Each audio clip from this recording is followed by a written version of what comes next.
വണ്ടിന്റെ 2 ഡോറ് തുറന്നിട്ട് ഒരു 4-5 ആൾക്കാർ വണ്ടിനകത്ത് കയറിയതിനു ശേഷം അവര് ആദ്യം ആളെ മാറി പിടിച്ചു, മാനേജറെ കയറി പിടിച്ചു. പുള്ളി പറഞ്ഞു അയാൾ അതല്ല, ആള് ഫ്രണ്ടിലിരിക്കുന്നു. ഞാൻ മുതലാളി ഫിറോസ് കാറിലുണ്ടായിരുന്നു. ഫിറോസാണ് എന്നെ കൊണ്ടുവന്ന് ഇരുമ്പിന്റെ ഫ്ലാസ്ക് കൊണ്ട് അടിച്ചു വെച്ചു. വെള്ളത്തിന്റെ ഫ്ലാസ്ക് കൊണ്ട് കുറെ അടിച്ചു. തലന്റെ 2 സൈഡിലും അടിച്ചു. കത്തിയൊക്കെ പിടിച്ചായിരുന്നു. പിന്നെ അവിടുന്ന് ഞങ്ങള് എന്റെ കണ്ണ് 2 കെട്ടി, വായും കെട്ടി വണ്ടിയിലേക്ക് ഇട്ടു. അപ്പോഴെല്ലാം ചെരുപ്പ് ഇട്ട് അടിക്കുക. പപ്പടക്കോലുണ്ട് കുത്ത്.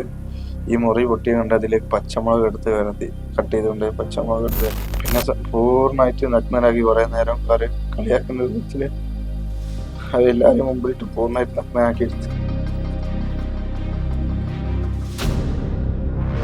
നമസ്കാരം. ദൈവത്തിന്റെ സ്വന്തം നാട് എന്നറിയപ്പെടുന്ന കേരളം ഇന്ന് ഗുണ്ടകളുടെ സ്വന്തം നാടായി മാറിക്കൊണ്ടിരിക്കുകയാണ്. ഇതിനെ ശരിവെക്കുന്ന രീതിയിലുള്ള വാർത്തകളാണ് ദിനം പ്രതി പുറത്തു വന്നുകൊണ്ടിരിക്കുന്നത്. കഴിഞ്ഞ തിങ്കളാഴ്ച കോഴിക്കോട് താമരശ്ശേരി സ്വദേശിയായ ഷബീർ അലി എന്ന യുവാവിനെ ഒരു സംഘം ഗുണ്ടകൾ ഓഫീസിൽ നിന്ന് തട്ടിക്കൊണ്ടുപോയി ഒരു ദിവസം നീണ്ടു നിൽക്കുന്ന കൊടിയ മർദ്ദനത്തിനാണ് വിധേയനാക്കിയത്. ബിസിനസ് ഇടപാടുകളുമായി ബന്ധപ്പെട്ട തർക്കമാണ് ഇദ്ദേഹത്തിന്റെ ബിസിനസ് പാർട്ട്ണറായിരുന്ന ഫിറോസ് എന്നയാൾ ഗുണ്ടകൾക്ക് കൊട്ടേഷൻ നൽകുകയും അതിന്റെ ഭാഗമായി അവർ ഇദ്ദേഹത്തെ മർദ്ദിക്കുകയുമായിരുന്നു. ബിസിനസ് മീറ്റിംഗിന് എന്ന് പറഞ്ഞ് ഷബീർ അലിയെ ഓഫീസിലേക്ക് വിളിച്ചു വരുത്തുകയും ശേഷം ഭക്ഷണം കഴിക്കാമെന്ന് പറഞ്ഞ് പുറത്തു കൊണ്ടുപോവുകയും അതിനുശേഷം ഗുണ്ടകൾ ഇദ്ദേഹത്തെ ക്രൂരമായി മർദ്ദിക്കുകയുമായിരുന്നു എന്നാണ് നമുക്ക് മനസ്സിലാക്കാൻ വേണ്ടി കഴിയുന്നത്. നിലവിൽ കോഴിക്കോട് മെഡിക്കൽ കോളേജ് ആശുപത്രിയിലും താമരശ്ശേരി താലൂക്ക് ആശുപത്രിയിലും ചികിത്സ തേടിയ ഷബീർ അലി ഇപ്പോൾ വീട്ടിൽ വിശ്രമിക്കുകയാണ്. നമുക്ക് അദ്ദേഹത്തെ കണ്ട് എന്താണ് സംഭവിച്ചത് എന്ന് ചോദിക്കാം. തിങ്കളാഴ്ചയാണ് ഈ സംഭവം ഉണ്ടാവുന്നത്. എന്താ സംഭവിച്ചത്? തിങ്കളാഴ്ച ഞാൻ പതിവ് പോലെ ഓഫീസിലേക്ക് മീറ്റിംഗ് ഉണ്ടെന്ന് പറഞ്ഞ എൻ്റെ ഓണർ എന്നെ വിളിച്ചു വരുത്തി. തലേ ദിവസം രാത്രി ഒരു ഗുണ്ടാ സംഘത്തെ വീട്ടിലേക്ക് അയച്ചിരുന്നു. വൈഫ് ഹൗസിലേക്ക് അയച്ചു. വൈഫ് ഹൗസിലേക്ക് രാത്രി 12 മണിക്ക് ഗുണ്ടാ സംഘം വീട്ടിൽ വന്നിട്ട് വാതില് മുട്ടി വൈഫിന്റെ ഉപ്പനോട് ചോദിച്ചു, ഞാൻ അവിടെ ഉണ്ടോന്ന് ചോദിച്ചു. അപ്പൊ ഞാൻ അവിടെ ഇല്ലായിരുന്നു, ഞാൻ ധനുഷ്കോടിയായിരുന്നു. അപ്പൊ ഇവര് പറഞ്ഞു ഞാൻ ധനുഷ്കോടിയിൽ നിന്ന് നേരെ വന്നു, രാവിലെ ഇവിടെ എത്തി എന്നെ പറഞ്ഞു ഓഫീസിലേക്ക് വരാൻ. മീറ്റിംഗ് ഉണ്ട്. അങ്ങനെ 11:30-12 മണി സമയത്ത് ഞാൻ മീറ്റിംഗ് എന്ന് പറഞ്ഞ് ക്യാബിനിൽ കയറിയിരുന്നു. ക്യാബിനിൽ കയറി മാനേജർ ഉണ്ടായിരുന്നു പുള്ളിയുടെ. അങ്ങനെ ഒരുമിച്ച് ഞങ്ങൾ ഇരുന്ന് സംസാരിച്ചു, ബിസിനസ് സംസാരിച്ചു. ഒരു അരമണിക്കൂർ കഴിഞ്ഞപ്പോൾ എന്നോട് പറഞ്ഞു, പിന്നെ ഒരു ഭക്ഷണം കഴിക്കാനാണ് പോകുന്നത്, നമുക്ക് വിശക്കുന്നുണ്ട്, നമുക്ക് ഭക്ഷണം. എനിക്കും നല്ല വിശപ്പുണ്ട്, ഞാൻ ബ്രേക്ക്ഫാസ്റ്റ് കഴിച്ചില്ലായിരുന്നു. അപ്പം ഞങ്ങൾ വണ്ടിയിൽ കയറി പുള്ളിയുടെ ഫോർച്യൂണറിൽ കയറി പോയി മുക്കം പോവാന്നാണ് പറഞ്ഞത്. ഏകദേശം അഗസ്ത്യമി എന്നുള്ള സ്ഥലത്തെത്തി. അവിടെ ആലിന്റെ ചുവടുണ്ട്. എത്തി കഴിഞ്ഞപ്പോൾ വണ്ടിന്റെ 2 ഡോറ് തുറന്നിട്ട് ഒരു 4-5 ആൾക്കാർ വണ്ടിനകത്ത് കയറി. 2-3 പേരുണ്ട്, എനിക്ക് കറക്റ്റ് കയറി. കയറിയതിനു ശേഷം അവര് ആദ്യം ആളെ മാറി പിടിച്ചു, മാനേജറെ കയറി പിടിച്ചു. പുള്ളി പറഞ്ഞു അയാൾ അതല്ല, ആള് ഫ്രണ്ടിലിരിക്കുന്നു. ഞാൻ മുതലാളി ഫിറോസ് കാറിലുണ്ടായിരുന്നു. ഫിറോസാണ് എന്നെ കൊണ്ടുവന്ന്. അപ്പം ഒരാളെ മാറി പിടിച്ചു. അപ്പൊ പുള്ളി പറഞ്ഞു അയാളല്ല, ആള് ഫ്രണ്ടിലുള്ള ആളാണ്. അങ്ങനെ പിന്നെ അവരെന്നെ ഫ്രണ്ടിലൂടെ ലോക്കിട്ട് പിടിച്ചു. കഴുത്ത് 2 പേര് ഒരു സൈഡിൽ ഒരാൾ സൈഡിൽ പിടിച്ചു കഴിഞ്ഞ ഉടനെ ഫിറോസ് ഒരു കൈ ഡ്രൈവ് ചെയ്യുമ്പോൾ ഈ കൈ കൊണ്ട് ഇങ്ങനെ എന്റെ ഫേസിലേക്ക് ശക്തമായി അടിച്ചു. കുറെ സമയം വാച്ച് കൊണ്ട് അതുകൊണ്ട് ഇവിടെ ഈ അടയാളം വന്നു. പിന്നെ ഞങ്ങൾ നേരെ പുള്ളിയുടെ ഒരു റിസോർട്ടുണ്ട്, സ്വകാര്യ റിസോർട്ട്, പുള്ളിയുടെ സ്വന്തം റിസോർട്ടുണ്ട്, കോടഞ്ചേരി മറമ്പാത്തിയാണ് സ്ഥലം. അവിടെ കൊണ്ടുപോയി. അവിടെ റിസോർട്ടിന്റെ വർക്ക് നടക്കാൻ കൊണ്ട് അവിടെ ഒരു പോയിന്റ് സൈഡിൽ കൊണ്ടുപോയിട്ട് അവിടെ നിന്ന് കുറെ വണ്ടിക്കുള്ളിലേക്ക് ഇയാള് ഇറങ്ങി. മാനേജർ വഴിയിൽ നിന്ന് ഇറങ്ങി. ഫിറോസ് അവിടെ നിന്ന് ഇറങ്ങി. പുതിയ 4-5 ഗുണ്ടകൾ കയറി. പിന്നെ അവരുടെ പ്രയോഗമായിരുന്നു. മേലും മൊത്തം ഇരുമ്പിന്റെ ഫ്ലാസ്ക് കൊണ്ട് അടിച്ചു വെച്ചു. വെള്ളത്തിന്റെ ഫ്ലാസ്ക് കൊണ്ട് കുറെ അടിച്ചു. തലന്റെ 2 സൈഡിലും അടിച്ചു, കൈക്കടിച്ചു. ഒരുപാട് ഒരു മണിക്കൂറോളം ആടുന്ന് കുറെ അടിച്ചു. പിന്നെ സംഭവിക്കാൻ ആലോചിക്കാൻ കഴിയാത്തൊരു പ്രശ്നമാണ്. അതിനുശേഷം അവരെന്നെ കൊണ്ടുപോയത് ഈ പരപ്പമ്പയിൽ, താമരശ്ശേരി പരപ്പമ്പയിൽ ഒരു മലന്റെ മുകളിലേക്ക്. അവിടെ പോയിട്ട് അപ്പോഴത്തേന് എന്നെ ഒറ്റ കൊടുത്ത എൻ്റെ കൊളീഗ്സ് ഒക്കെ അവിടേക്ക് എത്തിയിട്ടുണ്ട്. 4-5 പേരുണ്ടായിരുന്നു എൻ്റെ കൂടെ നിന്ന് പുള്ളിക്കെതിരെ പ്രവർത്തിച്ച ആൾക്കാരാണ്. അത് അവരെല്ലാം അവിടേക്ക് എത്തി. എനിക്കെതിരെയുള്ള തെളിവുകൾ എൻ്റെ ഫോൺ എടുത്തിട്ട് എൻ്റെ വാട്സപ്പ് കോള് ഹിസ്റ്ററി ഓഡിയോസ് എല്ലാം പുള്ളി എടുത്ത് എനിക്കെതിരെ തെളിവുകൾ അവരാദ്യം കൊടുത്തിരുന്നു. പിന്നെ ആ ഗ്രൗണ്ടിലിട്ട് എന്നെ അടിക്കുക. ഇയാളൊരു ഇളയച്ചനുണ്ട് വഹാബ് എന്ന് പറഞ്ഞ, രണ്ടുപേരും ഓരോന്ന് പറഞ്ഞുകൊണ്ട് നിരന്തരം അടിക്കുക. ഈ നിങ്ങൾക്കെതിരെയുള്ള തെളിവുകൾ ഫിറോസ് എന്ന് പറയുന്ന വ്യക്തി നിയമവിരുദ്ധമായിട്ട് ചെയ്ത കാര്യങ്ങൾ തുറന്നു കാണിച്ച കാര്യങ്ങളാണ് ഞാൻ പറഞ്ഞത്. അത് ഞാൻ കമ്പനിയിലേക്ക് റിപ്പോർട്ട് ചെയ്തു. പല സ്ഥലത്തും ഞാൻ കള്ളത്തരം റിപ്പോർട്ട് പ്രതികാരമായിട്ട് ചെയ്തു. അത് കഴിഞ്ഞ ശേഷം പുള്ളി അവിടുന്ന് ആൾക്കാർ പ്രശ്നം ഉണ്ടാക്കി. വീടിന്റെ അടുത്തുള്ള ആൾക്കാരെല്ലാം പ്രശ്നം ഉണ്ടാക്കി. ഇവിടെ ഇത് പറ്റില്ല എന്ന് ഗ്രൗണ്ടിന്റെ സൗണ്ടുകളൊക്കെ വന്നപ്പോൾ പിന്നെ കത്തിയൊക്കെ പിടിച്ചായിരുന്നു. പിന്നെ അവിടുന്ന് ഞങ്ങള് എൻ്റെ കണ്ണ് രണ്ടും കിട്ടി, വായും കിട്ടി, വണ്ടിയിലേക്ക് ഇട്ടു, ഫോർച്യൂണറിലേക്ക് ഇട്ടു. പിന്നെ എന്നെ കൊണ്ടുപോയത് ഇവിടെ വയനാട്ടിലുള്ള റിസോർട്ടിൽ, വൈത്തിരിയുള്ള റിസോർട്ടിലേക്ക് കൊണ്ടുപോയി. അവിടെ എത്തിയതിനു ശേഷം സാധാരണ പോലീസ് സ്റ്റേഷനിൽ ഇരുന്ന് എല്ലാവരും അവിടെ ഇരുന്ന് ഡ്രസ്സെല്ലാം അയപ്പിച്ചു. പിന്നെ ഓരോ കാര്യങ്ങൾ പറഞ്ഞ് എന്നോട് പറയിപ്പിച്ചു. ഞാൻ അങ്ങനെ ചെയ്തതെല്ലാം പറഞ്ഞു. അപ്പോഴെല്ലാം ചെരുപ്പ് ഇട്ട് അടിക്കുക. പപ്പടക്കോലുണ്ട് ഒരു കുത്ത്.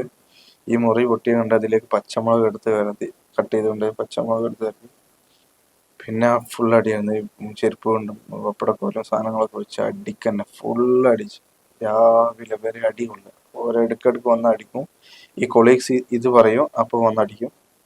ഒരു ഇർഷാദ് എന്ന് പറഞ്ഞ പയ്യുണ്ട്, അവനാണ് കൂടുതൽ ഓരോന്ന് പറയുന്നത്, അടിക്കാനുള്ള കാരണങ്ങൾ അങ്ങനെ പറഞ്ഞു. അപ്പോഴത്തേന് അതിന്റെ മുന്നേ അവരെ ഈ പരപ്പുമ്പോൾ തന്നെ എൻ്റെ ഈ ഫോൺ എടുത്തിട്ട് ഭാര്യനെ വിളിക്കാൻ പറയുന്നുണ്ട്. അങ്ങനെ ഭാര്യനെ വിളിച്ചിട്ട് ഇവര് ഒരു ഓട്ടോക്കാരെ ഈ ഫ്ലാറ്റിലേക്ക് വിട്ടു. എന്നിട്ട് ഭാര്യനോട് ലാപ്ടോപ്പ് ഓട്ടോക്കാരനോട് ഏൽപ്പിക്കാൻ പറഞ്ഞു.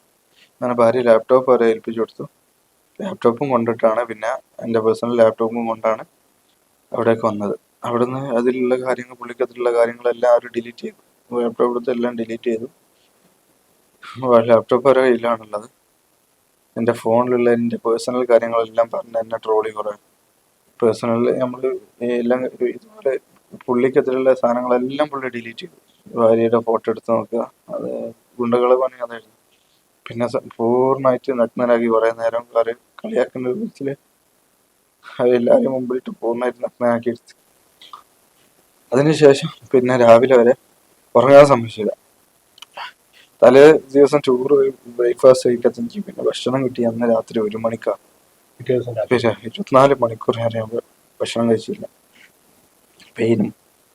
പിന്നെ അത് കഴിഞ്ഞ് രാവിലെ ഒരു 12 മണി ആയപ്പോൾ സമയത്ത് എന്നോട് മാപ്പ് എഴുതി, ഇതിനെല്ലാം ചെയ്തതെല്ലാം തെറ്റാണെന്ന് എഴുതാനാണ് ഒരു പേപ്പറിൽ ഓരോ എന്തൊക്കെയോ എഗ്രിമെന്റുകൾ എഴുതി സൈൻ ചെയ്യാൻ പറഞ്ഞു. പുറത്തേക്കിട്ട് മുറിയിലൊക്കെ എന്നെ കുളിക്കാൻ പറഞ്ഞ് കൈ കഴിപ്പിച്ചു. പിന്നെ അപ്പം മുറിയിലൊക്കെ പൗഡറൊക്കെ ഇട്ട് മുടിയൊക്കെ ചേർത്ത് ഷർട്ടൊക്കെ നേരാക്കി നിന്ന് പുറത്തിറങ്ങിയിട്ട് അവരെ കൂട്ടത്തിൽ നിന്ന് ചിരിക്കാൻ പറഞ്ഞു.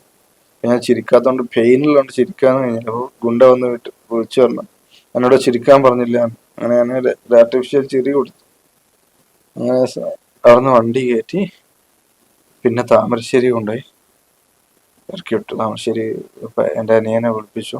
ഞാൻ ബ്രദർ വന്നു പരപ്പുംപൊയിൽ ഒരു പമ്പിൻ്റെ മുമ്പിൽ ഇറക്കി വിട്ടു. ഞാൻ പിന്നെ ബോധരഹിതനായിട്ടാണ് ഇവിടെ എത്തിയത്. താലൂക്ക് ഹോസ്പിറ്റലിൽ പോയി തിരിച്ചറിയും. തിരിച്ചറിയാം. പോലീസിൽ പരാതിപ്പെട്ടു. പോലീസ് വന്നിട്ട് ശരി 24 ഹവേഴ്സോളം പോലീസ് ഒന്നും നോക്കില്ല. 10-20 അന്ന് രാത്രി കോളേജിൽ ഞങ്ങൾ വന്ന ഒരാൾ പോലീസ് പോലും വിളിച്ചില്ല. പിറ്റേ ദിവസം ഞങ്ങൾ മീഡിയക്കാർ വന്നതിന് ശേഷമാണ് ഇന്നലെ വൈകിട്ടാണ് പോലീസ് വന്നത്. സ്റ്റേറ്റ്മെന്റ് എടുക്കാൻ പരാതി കൊടുത്ത് ഞാൻ രാത്രി 3 മണിക്ക് കോളേജിൽ നിന്ന് 4 മണിയാകുമ്പോൾ ടെസ്റ്റ് എല്ലാം കഴിഞ്ഞ് വീട്ടിലേക്ക് പോയി. സ്റ്റേഷനിൽ കയറി ഞങ്ങൾ എന്തെങ്കിലും അറിയാമെന്ന്. അപ്പോൾ അവരൊന്നും രാവിലെ വരി നിങ്ങളെ കോൾ ചെയ്യാമെന്നാണ്. പക്ഷെ വൈകുന്നേരം വരെ ഒരു കോളും ആരും ചെയ്തില്ല, ഒരു പോലീസും ചെയ്തില്ല. പിന്നെ വൈകുന്നേരം ആയപ്പോൾ സ്റ്റേറ്റ്മെന്റ് എടുക്കാൻ 2 പോലീസ് വന്നു. മീഡിയ വന്നതിന് ശേഷം പോലീസ് വന്നു സംസാരിച്ചു. സ്റ്റേറ്റ്മെന്റ് ഞാൻ കൊടുത്തിട്ടുണ്ട്. ഇപ്പോഴും FIRലും വേണ്ട സെക്ഷൻ ഒന്നും ചേർത്തിട്ടില്ല എന്നാണ് വക്കീൽ പറയുന്നത്. പുള്ളി ഒരുപാട് സാമ്പത്തികമായിട്ട് ചെയ്തിട്ടുണ്ട്. എന്നോട് ഓരോ അടി അടിക്കുമ്പോൾ എന്നോട് പറയുന്നത് എനിക്ക് നിയമപരമായിട്ട് ഒന്നും ചെയ്യാനാവില്ല, നിയമമൊക്കെ എൻ്റെ കയ്യിലാന്ന് പറഞ്ഞിട്ടാണ് ചെയ്യുന്നത്. കൊട്ടേഷൻ കൊടുത്തതാണ്. അതായത് ഇപ്പൊ പുള്ളിക്കാരന്റെ സാമ്പത്തികമായിട്ടുള്ള വെട്ടിപ്പുകളും പറഞ്ഞ സാമ്പത്തികാര് സത്യസന്ധമായി പറഞ്ഞാൽ എനിക്ക് നിയമപരമായി പോകാൻ നല്ല ഭയം ഉണ്ടായിരുന്നു.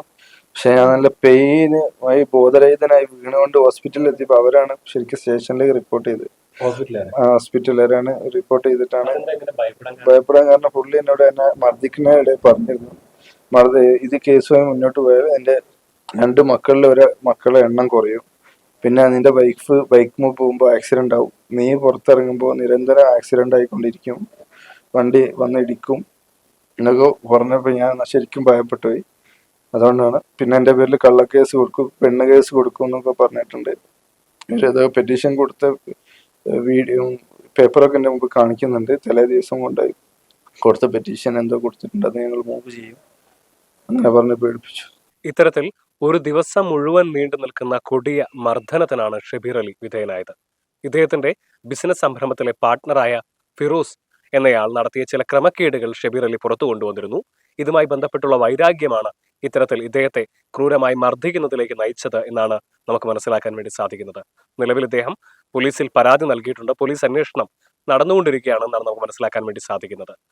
ആദ്യഘട്ടത്തിൽ പോലീസിൽ പരാതിപ്പെടാൻ പോലും ഇദ്ദേഹം ഭയന്നിരുന്നു. കാരണം ഇദ്ദേഹത്തെ ആ തരത്തിൽ ഈ ഗുണ്ടകൾ ഭീഷണിപ്പെടുത്തിയിരുന്നു. എന്നാൽ ആശുപത്രിയിൽ എത്തിച്ചപ്പോൾ ആശുപത്രി അധികൃതരാണ് ഇതുമായി ബന്ധപ്പെട്ട് പോലീസിൽ വിവരം അറിയിക്കുന്നത് എന്നാണ് നമുക്ക് മനസ്സിലാക്കാൻ വേണ്ടി സാധിക്കുന്ന കാര്യം. എന്തൊക്കെയായാലും കേരളം ഗുണ്ടകളുടെ വിളനിലമായി മാറിക്കഴിഞ്ഞിരിക്കുന്നു എന്ന വാർത്ത തികച്ചും ആശങ്കയുളവാക്കുന്നതാണ്. നമ്മുടെ ആഭ്യന്തര വകുപ്പ് ഇക്കാര്യത്തിൽ കാര്യക്ഷമമായ നടപടികൾ എടുക്കണം എന്ന് തന്നെയാണ് ഇക്കാര്യവുമായി ബന്ധപ്പെട്ട് പറയാനുള്ളത്. കോഴിക്കോട് നിന്നും അൻവറിനൊപ്പം നിഖിൽ കക്കാടത്ത്, മറുനാടൻ TV.